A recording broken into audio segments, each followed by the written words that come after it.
Comment développer les clean tech en France, l'industrie des clean tech en France? Pour en parler, 4 intervenants autour de moi. David Dornbusch, qui est le président de Clean Tuesday. À ses côtés, il y a Antoine Gourdon, qui est le directeur de développement de TMW, qui est spécialisé dans le dessalement de l'eau de mer. Face à lui, Clément Mabir, PDG de Technison, qui fait partie du groupe Lacaze Énergie. Et à ses côtés, Gilles David, le PDG d'Enertime. Alors, avant de parler du développement des clean tech, David, bonjour. Nous étions ensemble à Paris, sur Polytech Horizon l'an dernier, pour Clean Tuesday. On peut rappeler en 2 mots ce qu'est Clean Tuesday et ce qui s'est passé hier sur Polytech. Oui, bonjour. Donc Clean Tuesday, association créée il y a 4 ans, avec l'idée de créer une communauté des acteurs des clean tech en France et particulièrement de faire travailler ensemble les startups, les grands groupes et également les investisseurs et les collectivités. Donc un objectif qui a pas mal avancé puisque beaucoup de grands groupes aujourd'hui ont des structures de coopération avec les startups et un certain nombre de collectivités sont plus impliquées dans le développement des clean tech. Mais évidemment, il reste du boulot et la crise n'arrange pas tout ça. Hier, on a organisé pour la 2e fois un événement qu'on appelle le Clean Tech. Donc le Clean Tech, ça vise à faire une conférence sur une journée avec une ambition qui est un peu plus politique que d'habitude, c'est-à-dire avec l'objectif que non seulement on se rencontre, que débattent les startups, les grands groupes, mais également la présence d'un certain nombre de hauts fonctionnaires. Hier, par exemple, était présent le numéro 2 de l'ADEME ou de politique. Monsieur Montebourg, malheureusement, n'était pas là, mais on a eu plusieurs maires de grandes villes qui étaient présents. Voilà. Le redressement productif passe bien sûr par le développement des clean tech. Oui, mais manifestement, hier, le redressement de Florange était prioritaire sur les clean tech, donc nous avons passé notre tour pour cette année. Et je me souviens que l'an dernier, on avait clairement évoqué les difficultés pour les TPE et les PME, enfin les PME en particulier, d'exister face aux grands groupes. Alors vous disiez que beaucoup de choses restaient à faire, mais est-ce qu'on a fait des progrès depuis 1 an ? Ça a été une partie très intéressante du débat hier et la vidéo sera en ligne, j'inviterai tout le monde à la regarder. On a beaucoup progressé manifestement dans la partie, la capacité des grands groupes à travailler en coopération sur l'innovation technologique. Beaucoup de grands groupes ont des structures ad hoc et l'investissement. Par contre, manifestement, ce qu'on constate aujourd'hui, c'est le problème des marchés. Je pense qu'un certain nombre des autres intervenants y reviendront. Les acheteurs ou les responsables d'achat des marchés dans les grands groupes aujourd'hui ne font pas suffisamment confiance aux startups clean tech, particulièrement en France, et n'achètent pas les solutions clean tech des startups françaises. C'est sans doute aujourd'hui le nouveau verrou sur lequel on va beaucoup travailler. C'est-à-dire qu'il y a une coopération sur les technologies. Les grands groupes sont intéressés pour intégrer un certain nombre de technologies dans leurs appels d'offres, dans leurs réponses, etc. Mais par contre, ils ont tendance à ne pas suffisamment acheter des solutions clean tech sur étagère aux startups. C'est vraiment sans doute le point numéro 1 sur lequel on doit travailler en ce moment et le point numéro 1 sur lequel on a un verrou. Messieurs, vous partagez l'analyse de David ? Oui, tout à fait. Je pense qu'il faudrait peut-être que les politiciens cessent de sponsoriser des grands groupes dans le maintien d'une éventuelle activité, ce qui ne les empêche quand même pas de faire plans sociaux après plans sociaux, et de favoriser la création d'activités qui, par leurs innovations, peuvent réellement développer de l'emploi. Ce sont les PME qui créent le plus d'emplois en France depuis 10 ans, depuis 20 ans, et pas du tout les grands groupes. Et je pense que ce n'est pas non plus par des mesurettes comme celle qu'a pris le ministère de la Défense hier en réservant la priorité des marchés publics de moins de 15 000 € aux PME qu'on va réellement booster les petites entreprises. Je crois qu'il faut qu'il y ait une vision stratégique, d'ampleur. Je retiens l'ordre de grandeur du Small Business Act aux États-Unis. Il y a plus qu'une priorité, il y a une exclusivité pour les marchés, pour un certain pourcentage des marchés, pas les petits marchés, pas les gommes et les lacets, mais éventuellement des marchés importants pour les PME. Donc je pense que les choses avancent, mais il faut que ça avance beaucoup plus vite, surtout si on veut créer beaucoup d'emplois. Je le disais, TMW est spécialisé dans le dessalement d'eau de mer. Alors quels sont les obstacles que vous rencontrez dans le développement de votre business qui sont directement reliés à ce qu'on évoquait là ? Ce qu'on a observé, nous, c'est dans un premier temps, c'est les difficultés de financer le développement, notamment au stade de l'amorçage. Et puis, une fois que la démonstration de la technologie est faite, c'est l'aide à la commercialisation. Parce que c'est un chemin qui est long, surtout dans nos domaines qui sont très industriels. Les équipements mettent un temps important à développer. C'est des cycles d'une dizaine d'années.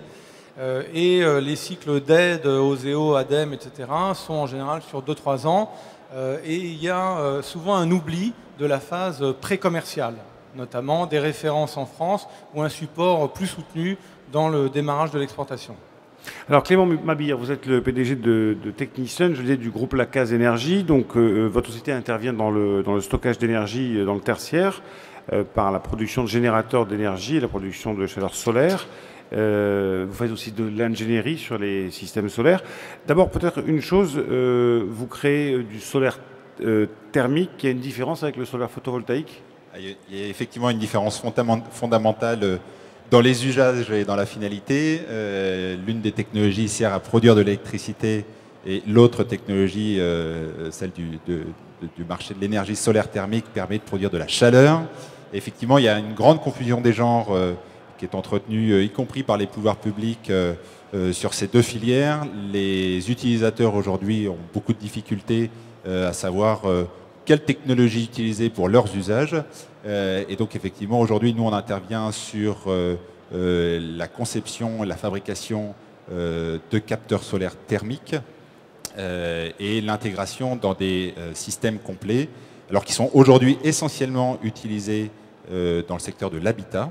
Mais il y a bien d'autres marchés qui peuvent s'ouvrir à nous. C'est ce que l'on constate en tout cas dans un certain nombre de pays européens, et notamment le monde de l'industrie et de l'industrie agroalimentaire, qui est susceptible de pouvoir consommer de plus en plus de technologies solaires thermiques. Alors, ce qui caractérise votre secteur de technologie propre, hein, c'est effectivement l'absence de réglementation. C'est un marché qui s'est structuré sans qu'il y ait véritablement de réglementation. Et effectivement, on a un certain nombre d'acteurs qui sont sur ce marché du génie climatique, du génie thermique depuis des dizaines d'années, qui travaillent dans le cadre réglementaire du secteur de l'habitat, qui évolue et qui a évolué encore récemment avec la RT 2012. Et ces grands groupes industriels, aujourd'hui, c'est vrai, ont une tendance à faire la pluie et le beau temps pour cadrer la réglementation avec leurs propres intérêts, leurs propres énergies. Donc effectivement, il est très difficile aujourd'hui pour des PME de développer des produits qui cadrent avec ces exigences réglementaires. Et puis, on s'aperçoit que les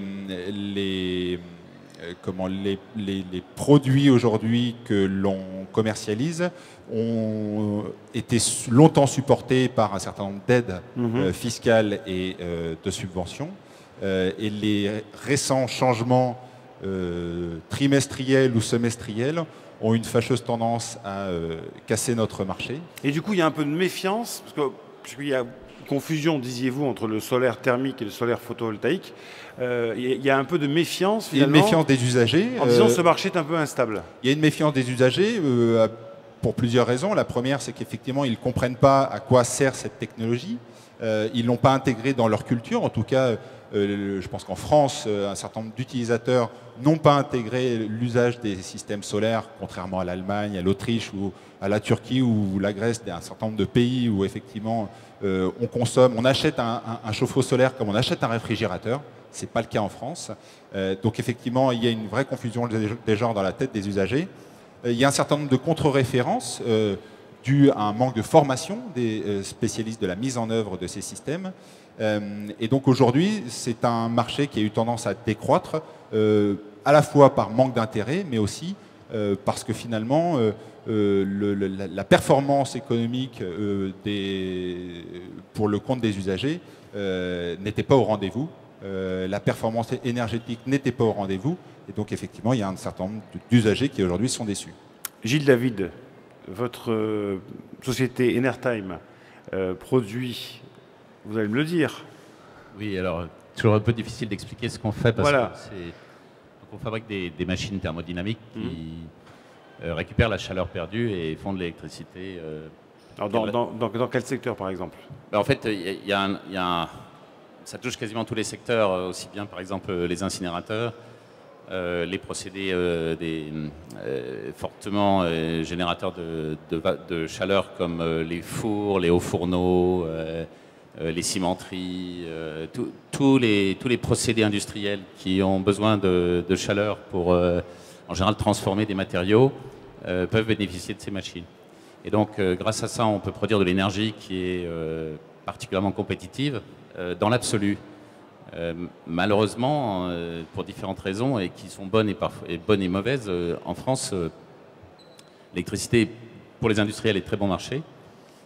Et lorsqu'on se met à produire de l'électricité en France, finalement, où on est extrêmement aidé, comme les éoliennes offshore, c'est-à-dire qu'on a 200 € du mégawattheure, ou alors on se bat contre Fessenheim, et donc on est obligé de produire à 50 € du mégawattheure ou à 40 € du mégawattheure. Et donc, il faut pas, on ne peut pas, nous, développer une technologie, enfin on va développer notre technologie, on l'a développée, mais il faut bien comprendre que si la France veut des technologies dans les clean tech, il faut peut-être diversifier un peu plus les programmes de développement de technologies et pas se limiter aux éoliennes offshore. Les éoliennes offshore, c'est super bien, mais les PME n'ont aucune place dans les éoliennes offshore. Il ne faut pas rêver. Faire une éolienne offshore, ça coûte bien trop cher et c'est bien trop risqué pour une PME. Et le solaire, tout le monde sait que de toute façon, c'est une bonne technologie, le solaire photovoltaïque. Mais ça a ses limites et de toute façon, c'est plus produit en France. Donc si on veut en France des vrais ETI, des vrais PME, il faut réserver un peu l'argent des programmes pour le développement de nouvelles technologies. Et en fait, nous, on ne demande pas des subventions, en fait, parce que nous, on est compétitifs par rapport au... Vous voudriez plutôt un marché libéral, enfin un marché déréglementé. Oui. En gros, nous, c'est très simple. On dit, écoutez, vous nous donnez le prix d'achat de l'électricité de Flamanville. Hein, on ne sait pas exactement ce que c'est, mais on sait que c'est entre 100 et 120 € du mégawattheure. Et nous, à ce prix-là, il n'y a aucun problème. On vous fait 1000 mégawatts en France, avec des équipements français, des ouvriers français et des technologies françaises. Allez David, on se jette à l'eau. La langue de bois a été laissée de côté avant d'entrer sur ce plateau. On sent bien qu'il y a de gros freins. On en avait parlé il y a un an, mais il y a quand même de gros freins dans, je dirais, les postures de la puissance publique, les lobbies, les grands groupes. Enfin, c'est compliqué de faire sa place, quoi. Là, ces jours-ci, effectivement, et puis le conflit est en train de se cristalliser. Beaucoup d'espoir avait été mis dans le nouveau gouvernement, qui évidemment, comme tout nouveau gouvernement, était arrivé avec de bonnes paroles. Et puis, il y a eu quasiment aucune évolution en 6 mois. Typiquement, quelque chose qui cristallise énormément le conflit ces jours-ci, c'est l'évolution du jour au lendemain d'un des tarifs solaires. C'est pas très important. Alors qu'il y avait apparemment une industrie solaire qui allait redémarrer en France, enfin au moins une industrie de la pose et de l'exploitation des panneaux solaires. Effectivement, des panneaux chinois, mais enfin, ce n'est pas forcément le débat. L'essentiel de la valeur aujourd'hui est concentré dans l'installation, dans l'exploitation des panneaux. Il y avait d'un coup une industrie qui redémarrait. Du jour au lendemain, sans préavis, le gouvernement casse ça brutalement. Donc aujourd'hui, il y a effectivement une situation qui est largement aussi conflictuelle que celle qui prévalait il y a un an. Il y a une sorte d'incompréhension de beaucoup d'acteurs. Je trouve très frappant quand on entend les 3 startups qui ont précédé. Ces 3 sociétés qui ont mis un temps à maturer leurs produits, je crois que TMW, ça a mis près d'une dizaine d'années, etc. Aujourd'hui, c'est des produits qui sont matures, c'est des sociétés qui existent, qui ont quelques salariés, quelques dizaines de salariés. La question, c'est comment passer de quelques millions d'euros de chiffre d'affaires à quelques dizaines ou quelques centaines de millions. On le comprend bien maintenant, c'est ça la question. On n'est pas confronté à un problème d'innovation maintenant. Les innovations, là, elles sont autour de la table. La question, c'est comment on crée 10 000 emplois avec les 3 boîtes autour de cette table et quelques centaines de millions d'euros de chiffre d'affaires. Et si effectivement il y a en permanence des coups de tournevis qui sont mis sur la règle, pile au moment où ça va démarrer, il y a toujours le petit coup de tournevis qui est mis, qui donne l'impression qu'on veut casser le marché. Aujourd'hui, c'est vraiment le sentiment qui est répandu parmi beaucoup d'acteurs. Des sociétés comme ça autour de la table, on a peut-être 50 ou 100 en France. Il y a moyen de créer de la valeur. Mais aujourd'hui, on a l'impression que personne ne veut créer cette valeur. Et est-ce que vous avez des moyens de pression, des moyens de lobbying Est-ce que vous vous organisez en conséquence? On vient justement de créer un syndicat qui s'appelle France Énergie Nouvelle. Donc, le président s'appelle Frédéric Lutzmann et le patron d'une des grosses startups du secteur qui s'appelle Certinergie. Voilà, Gilles David est trésorier, moi-même secrétaire, d'autres membres sont présents ici, avec l'idée justement, tout secteur des clean tech confondus, de faire du lobbying des startups pour travailler sur les conditions du marché. Ce qu'on veut, c'est travailler sur les conditions de l'écosystème du marché. Pas travailler sur les centimes de kilowattheure, etc., mais dire où est-ce qu'il y a des blocages, tous ces petits blocages accumulés, et aller les identifier, travailler dessus, et travailler au plus près des cabinets ministériels, au plus près des hauts fonctionnaires. Mais aujourd'hui, c'est indispensable. Sachant, j'imagine, M. Gourdon, que le temps vous manque, parce que quand on monte une PME, voire une TPE, et qu'on investit et qu'on mature un peu le projet, il faut que ça aille vite après, parce que ça, entre guillemets, ça peut pourrir très très vite. Oui, le temps nous manque, et puis on n'a pas les mêmes moyens que les grands groupes, avec des échanges entre personnel de grands groupes, directeurs de cabinet des ministères, etc., de créer cette perméabilité entre les décisions d'un côté et de l'autre. C'est un vrai choix politique. Je pense que beaucoup de fonctionnaires sont très sensibles à la position des PME, parce que quand on fait les comptes, on voit bien que les grands groupes licencient et que les PME créent de l'emploi. Simplement, il semble que quand les gouvernements et les grandes agences prennent des mesures, elles prennent des grands chiffres et s'orientent automatiquement vers les grands groupes. Alors que les petits ruisseaux font les grandes rivières, ça demande peut-être plus de travail, c'est peut-être moins favorable à l'ouverture de rubans et de la presse, mais au long terme, c'est beaucoup plus porteur, à preuve, comme d'habitude, l'exemple allemand ou d'autres exemples. Alors voilà, j'aimerais justement qu'on parle de ces exemples-là, parce que, alors, encore une fois, pardonnez-moi, mais il y a toujours cette espèce de comparaison avec l'Allemagne. Bon, on va essayer de ne pas tomber dans le pathos, mais dites-moi, décrivez-moi ce qui se passe effectivement outre-Rhin dans ce domaine-là. Il y a des politiques publiques qui sont beaucoup plus volontaristes, qui sont beaucoup plus égalitaires. Non, mais je crois que la grosse différence entre le système allemand et le système français est extrêmement culturelle. C'est en fait, l'Allemagne a un système totalement décentralisé.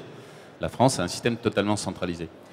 On ne réinventera pas le système français, et après tout, les Français aiment bien avoir de l'électricité pas chère, avoir des grands services publics.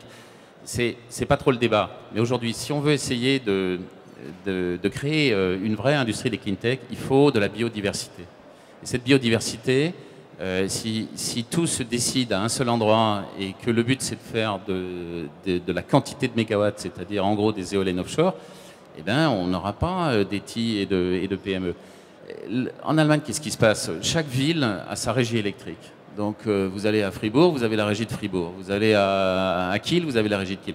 Chaque régie, finalement, elle est indépendante. Et elle, finalement, elle pousse. Oui, mais pardonnez-moi de vous arrêter. En France, on a maintenant des communautés d'agglomération, voire bientôt des métropoles, des centres de décision qui sont en train de changer, parce qu'aujourd'hui, c'est la région, le département, la ville. On va raisonner à l'échelle d'une aire métropolitaine. Est-ce que ça, c'est pas, je dirais, une petite fenêtre, une petite lueur d'espoir de pouvoir être David le disait, avec les collectivités, enfin les donneurs d'ordre publics, d'être en direct avec eux, de proposer les technologies? Oui. Il y a quand même mais c'est rare en fait en France. Il y a mais quelques c'est rare, villes. Pourquoi? C'est rare, pourquoi? Mais parce que la majorité des villes ont laissé à des grands opérateurs le soin. Mais les DSP, elles ont une fin. Et les DSP, c'est 20 ans. Et pendant 20 ans, vous bloquez tout. Et donc, au bout de, vous ne pouvez changer les choses que tous les 20 ans. Et 20 ans, c'est l'éternité. Je serais peut-être un tout petit peu plus mitigé. Nous, on a une expérience justement sur notre marché. Faites-moi rêver. Comme on le disait, on n'a pas de cadre national. Donc on s'est dit, sans cadre national, on n'aura pas l'opportunité, là, vous parlez du solaire thermique, de créer un tarif d'achat sur l'énergie solaire thermique. Ça n'existe pas en France, ça existe dans d'autres pays. Et en même temps, on ne cherche pas forcément à en avoir. On s'est dit, comment faire en sorte de s'affranchir de ce système-là. On est allé voir certaines collectivités qui ont des DSP en cours, et on leur a dit, faites pression sur vos opérateurs pour qu'ils puissent intégrer nos technologies dans leur système productif. Et ça a marché. Et ça a marché avec l'agglomération grenobloise. On a une expérience où, de façon très locale, on a créé un cadre réglementaire pour faire financer par un tiers investisseur une grande centrale solaire, et l'énergie sera vendue directement à la collectivité locale. Et donc, ce qui existe à l'échelle nationale pour l'éolien ou pour le photovoltaïque, on l'a reproduit à l'échelle locale avec quelques aménagements administratifs et juridiques. Mais effectivement, on a réussi à monter cette opération.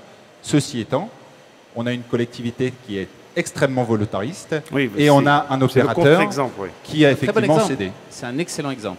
Grenoble, ils sont pionniers. Il y a quelques villes en France. Il y a Grenoble, il y a Montpellier, il y a Metz, La Rochelle, peut-être, je connais moins, mais toujours dit que ces municipalités, elles font de l'innovation, et avec elles, on travaille. Mais les autres, non, il n'y a pas de vraie volonté. Et ce n'est pas une critique des grands groupes en soi. Les grands groupes, ils font finalement ce qu'on leur demande de faire. Mais il n'y a pas vraiment de volonté des collectivités, sauf quelques-unes, de faire de l'innovation et de développer des nouvelles solutions intelligentes. David, un commentaire sur ce constat, parce qu'on essaie de voir comment vous pouvez, en direct, aller travailler avec des donneurs d'ordre locaux ou régionaux. C'est vraiment la mission impossible. La spécificité pour nous du marché français, c'est qu'il est sur les marchés des clean tech, c'est que c'est très oligopolistique. Sur l'eau et les déchets, il y a deux sociétés qu'on connaît bien et qui on travaille, mais enfin il y a 2 sociétés. Sur l'électricité, il y en a une. Même en Allemagne, il y a 4 grands groupes d'électricité, sans parler. Les marchés des collectivités locales sont très difficilement accessibles, sauf dans quelques cas en particulier, parce qu'il y a un certain nombre d'articles qui font que l'innovation n'est pas forcément la bienvenue. Donc on est confronté à des marchés qui sont très oligopolistiques. Il faut aujourd'hui trouver un moyen d'ouvrir ces marchés. C'est vraiment la question aujourd'hui. Il y a eu beaucoup d'argent mis sur l'innovation, il y a les investissements d'avenir, etc. Hier, il y avait M. Péladan de l'ADEME qui a montré qu'il y a encore énormément d'argent investi sur l'innovation. C'est ce que disait Gilles David tout à l'heure. C'est plus une question de subvention aujourd'hui, c'est une question de marché. Il faut que les marchés s'ouvrent d'une façon ou d'une autre. Les marchés des grands groupes, les marchés des collectivités et sans doute les marchés de l'État pour ce qui reste de marché de l'État dans l'état de la dette française. Qu'est-ce qui s'est dit hier lors de cette journée des cleantech sur cette thématique ou d'autres? Le débat a justement été assez vif parce que plusieurs startups ont attaqué assez brutalement les grands groupes, alors en particulier le grand opérateur d'électricité, sur le fait qu'avec par exemple quelques petits aménagements légaux autour de la façon dont l'électricité est distribuée, il y aurait sans doute moyen un certain nombre de startups de s'engouffrer, de proposer des systèmes de monitoring, des systèmes de réduction, etc. Aujourd'hui, il y a juste quelques verrouillés. ERDF ne sait pas travailler avec les startups. C'est pas dans ses gènes. Vous voyez votre réflexe. ERDF ne sait pas travailler avec les startups, mais pourquoi doit-on être obligé de passer par ERDF? C'est la vision centralisée. ERDF est le seul interlocuteur du client et de l'État. ERDF fait ensuite ce qu'il veut. Et c'est plus confortable de continuer à travailler avec des grands entre eux. Voilà, parce qu'une réunion par an et tout est réglé. Voilà, donc il faut favoriser une certaine écodiversité au niveau des équipementiers, des prestataires, du financement, laisser un peu de liberté. C'est d'ailleurs meilleur pour la sécurité et la sûreté de l'approvisionnement en énergie. Vous avez un seul opérateur avec un compteur électrique, vous pouvez pirater tout ça avec un virus et du jour au lendemain, vous arrêtez la consommation et la production d'électricité dans tout le pays. Donc cette vision centralisée, elle est extrêmement fragile pour le pays. Et elle empêche tout déploiement de start-up, qu'elles soient équipementières ou prestataires. On a eu hier, parce qu'il y a plusieurs acteurs qui viennent des télécoms, dont certains qui ont très bien réussi, qui ont fait l'analogie, qui ont expliqué que jusqu'en 1996, en France, les télécoms, c'était un monopole totalement centralisé. Du jour au lendemain, un ministre a imposé le dégroupage. C'est l'apparition de Free, et Free qui change totalement les conditions de marché. Et la France, qui était le dernier pays en termes d'accès au débit en 1996, aujourd'hui le 2e mondial. Parce qu'un jour, un ministre a cassé le système. Le système de la distribution d'énergie est aussi en cours de déréglementation absolue. Oui, enfin, plus ou moins. Voilà. Aujourd'hui, on est un peu au même stade. Il faut dévisser... Non, mais réglementairement, oui. Réglementairement, oui, voilà, c'est tout. Mais enfin, c'est plutôt même refaire. Qui s'intéressera, c'est notre histoire, effectivement. Non, mais je pense que ça, c'est très important. Aujourd'hui, en France, le mécanisme qui aide les PME à développer des nouvelles technos, tout ce qui est aide à la R&D, c'est magnifique. C'est vraiment super. Mais on aide les PME à développer des super engins, mais on ne leur donne pas les marchés pour les vendre. Permettez-moi, j'allais justement vous poser la question. On recevait tout à l'heure les entreprises qui faisaient partie des pôles de compétitivité du réseau Ecotech. Est-ce que les pôles de compétitivité ne sont pas pour vous une façon, alors au-delà, j'ai bien compris ce que vous avez dit sur l'innovation, au-delà de l'innovation, de faire un peu pression, de peser un peu plus lourd? Vous voulez que je sois très cruel? Non, ne soyez pas méchant, David, c'est pas bien. Déjà, vous me mettez mal avec ERDF, vous me mettez mal avec le ministère, vous me mettez mal avec l'ADEME. Si maintenant vous me mettez mal avec le réseau Ecotech. Non, mais on est d'accord que côté innovation, les choses tournent. On n'a pas de problème d'innovation. On a le problème de beaucoup d'entreprises qui font 1, 2, 3 millions d'euros de chiffre d'affaires. La quasi-totalité des boîtes autour de la table, si on n'arrive pas à leur trouver des marchés, elles seront rachetées par des Allemands, des Chinois ou des Japonais dans les 5 ans qui viennent. Vous avez vu dans la robotique, on a eu le coup, il y avait 2 boîtes françaises assez avancées qui ont été rachetées coup sur coup par les Japonais. On va avoir exactement la même chose. On n'a pas un problème d'innovation, au contraire, on a un dispositif d'innovation qui est magnifique, qui développe des magnifiques innovations. Et bien ces innovations, elles vont tomber direct dans l'escarcelle étrangère. Et est-ce que vous n'avez pas moyen aussi, pardonnez-moi, je me mets un peu à votre place, d'aller à l'étranger, à l'international? Dire, bah, tant pis, la France, ils veulent pas de nous. Ça fait partie effectivement des grands sujets. Aujourd'hui, on réfléchit aux meilleurs outils pour pouvoir aller à l'international. C'est souvent une question de ressources financières, bien sûr. effectivement. Mais On a parfois évoqué, en tout cas moi ça fait partie de mes idées, effectivement de pouvoir se reposer en tout cas sur la capacité de certains grands groupes français qui sont très installés à l'international. On ne partage pas tous le même avis, mais qui sont très installés à l'international, qui ont des marchés, qui ont des opportunités, qui ont des vitrines commerciales. Et on aurait cette capacité à pouvoir s'engouffrer, à pouvoir bénéficier de ces réseaux commerciaux pour être présent à l'international. Aujourd'hui, force est de constater que les structures qui existent ne permettent pas aux PME d'être représentées correctement. Ouais.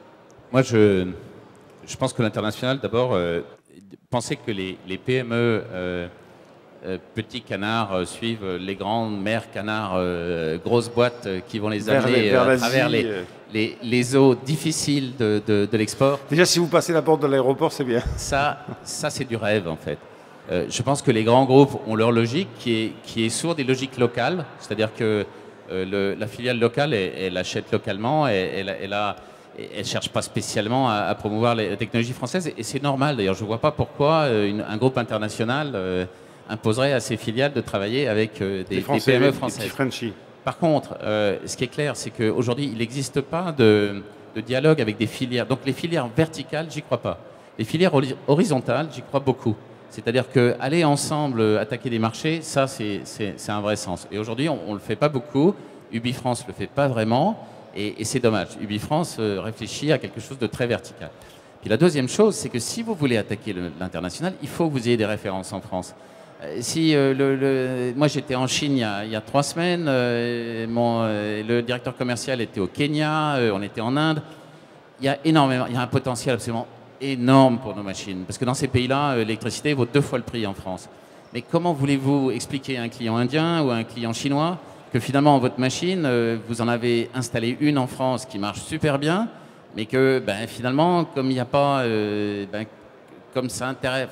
Comme il n'y a pas on ne vous donne pas le tarif minimum qu'on donne à des grandes centrales nucléaires, vous ne pouvez pas développer. Et ça coûte cher l'export. Nous, on prend des affaires à l'export. Moi, j'ai travaillé à l'export pendant 20 ans dans les grands groupes de l'électromécanique française.